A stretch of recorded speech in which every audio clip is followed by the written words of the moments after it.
Seems you have gained a lot of experience from multiple sectors, right? I think Yeah. there are no other sectors that you haven't worked, right? All the sectors you have been Yeah, worked. yeah, the company sectors, companies, especially the biomedical companies. I never worked in Yes. any companies. I Ah, you never mean worked the in any companies company. who The sell the reason why I devices, didn't, right? yeah, yeah, yeah, I never worked in any companies because, Gatson, as I told you before, we basically what we do in Sri Lanka, we sign up with an agent in abroad and we sell their products to Sri Lanka. So if Yes. I enroll to a company, what does company in Sri Lanka do is they basically they dedicate you to certain number of products. Hmm. And so basically you will be expert in those products. So let's say 10. But in hospital you have the chance to study n number of equipments, n number of products, n number That's of things. correct. So I basically my main reason I worked in hospital is to gain knowledge. So if students who's going to study biomedical engineering, there are many categories. Not everyone studies for knowledge. Not everyone studies to wait without earning more. What I say is, if someone is about study and someone needs to study more and more, I suggest them to get enrolled in a hospital. There you can study all they can. If someone Hmm. needs to earn money and they're like in a marketing side, sales side, and presenting, then they can go to a company side. I'm not saying companies are bad. Hmm. I'm saying my own wish why I was studying why I want to work in hospital. It's my own will Yeah, it because depends that's my from life. people's perspective, Yeah, right? yeah, yeah. So, That's different. Many students they say, sir, I want to go to a company, I want to do marketing, I want to earn couple of money and couple of bucks, and I want to establish myself soon, and I don't want to learn more equipment. Yeah, then you can go to a company. So I never worked in a company, but I know how companies work and how they work because my experience in hospital, I deal with every companies. So in Sri Lanka. Uh, I know many companies, many people have interacted. I know many in this healthcare sector. I know every company. Most I can say at least 90% of the companies who are there. I know most of them and how things. And I have helped many students in the particular institute where we both studied to get in actually. They are mhm. still calling, but that's the thing. No, to recommend someone, you need to have proper knowledge because if Mm. not, it will backfire. So you need to give them a proper, not all about saying, let's say you take pulse oximeter, you basically teach in the slide.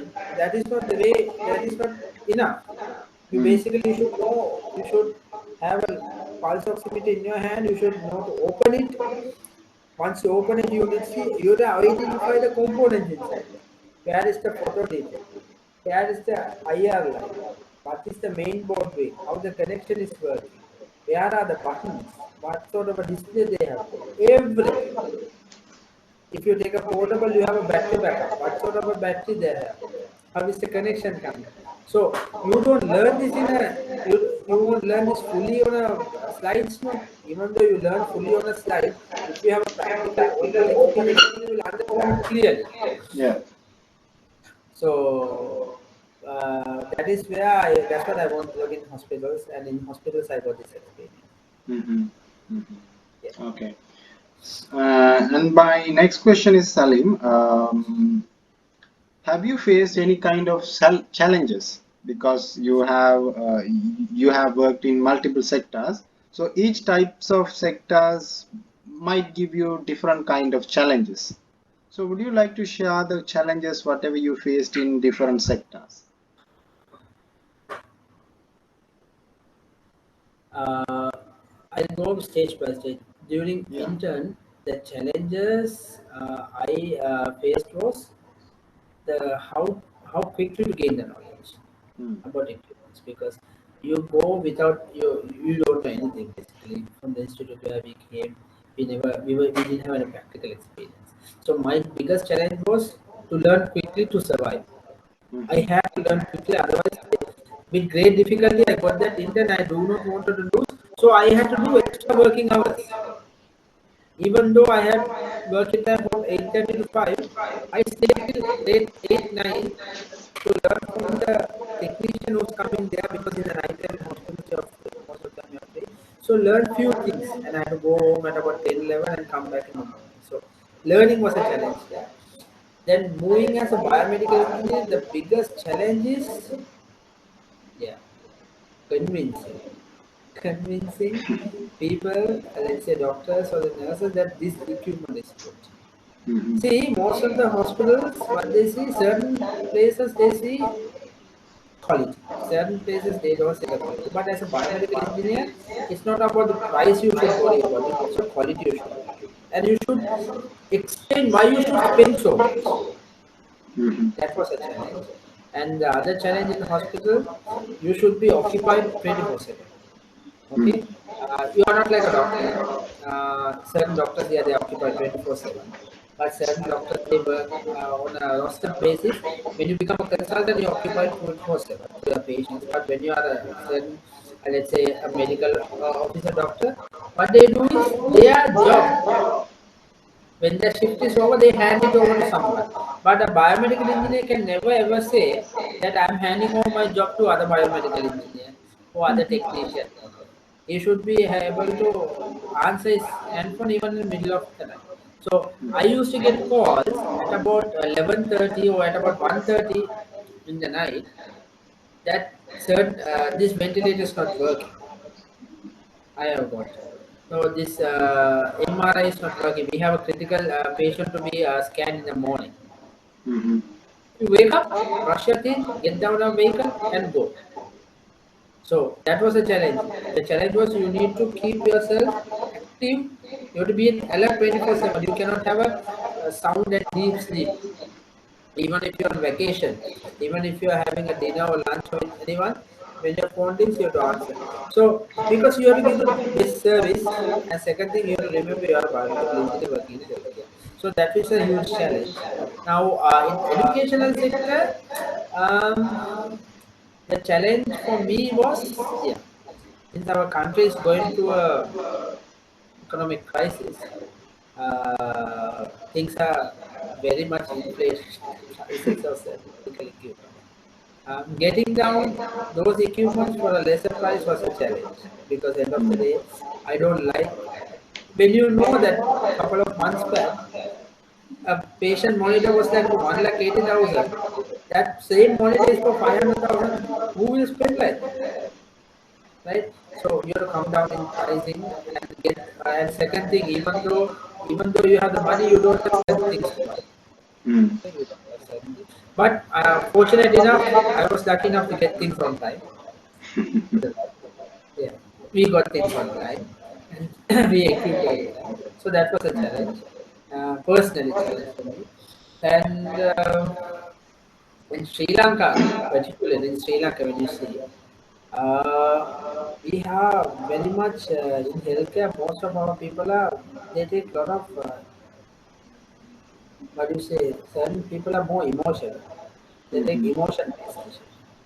Certain places you take emotion based decision, and certain places you don't take emotion based decisions, right? Mm-hmm. So the challenge was convincing people is the biggest challenge I have first been particular because not everyone in one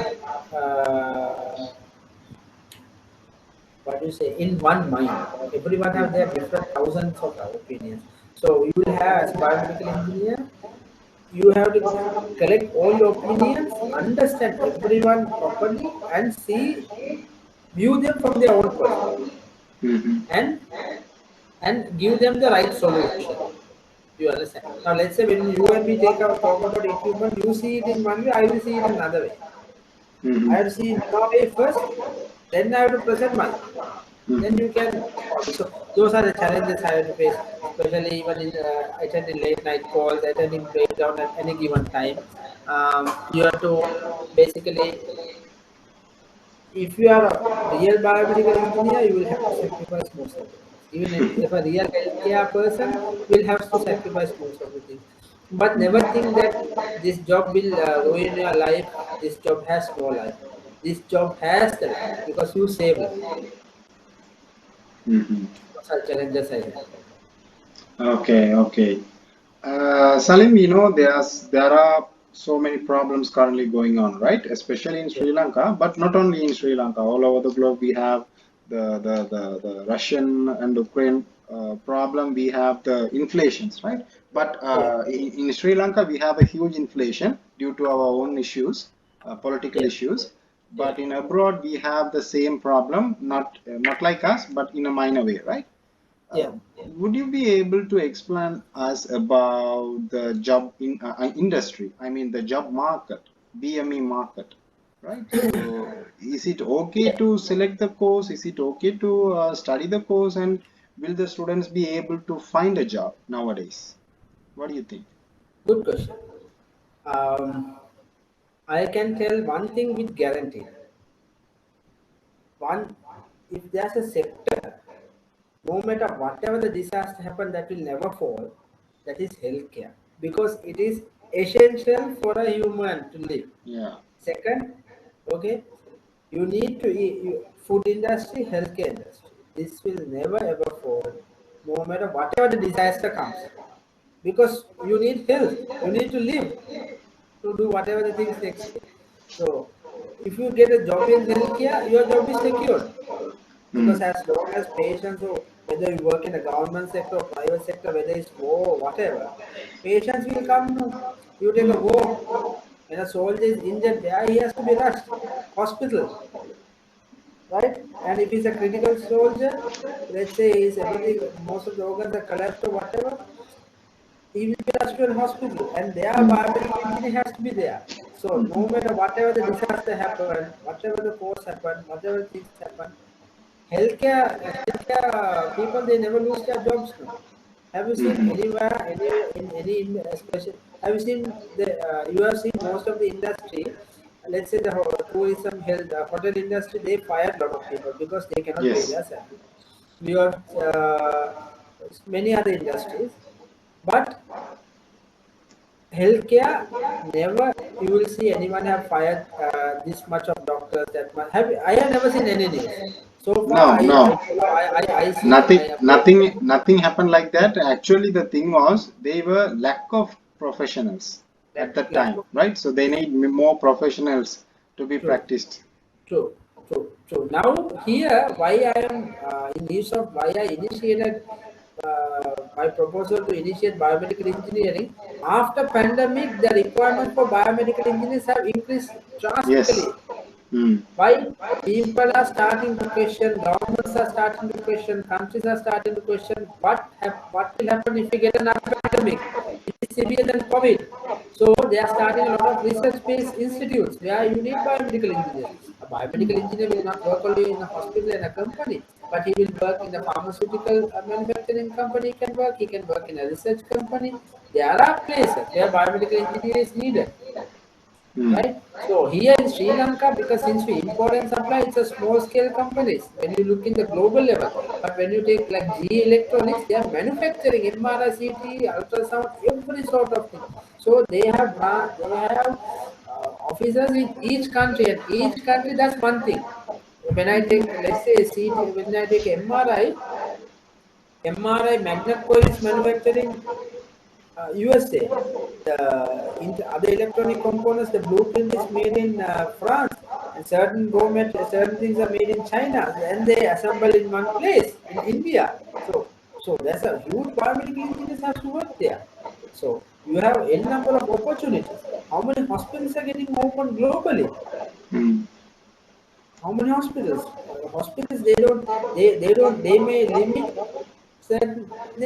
certain things, but they won't limit building a hospital. No. Have you seen anyone saying building a hospital will be a loss? Don't build so much of hospitals. No, building hospital is better.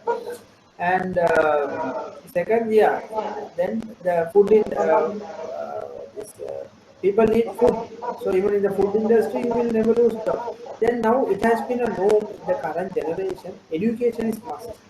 Hmm. Everyone is educated. My when we were young, our parents, most of our parents were not educated. Our grandparents were not educated. But my grandparents, my parents made sure that I get educated. Since I am educated, I will make sure my children are educated.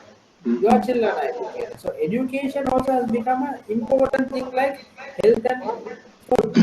Food So industry, in yes, the correct. education sector also, that never falls. Students will enroll because the current trend, the global trend is you have to get educated.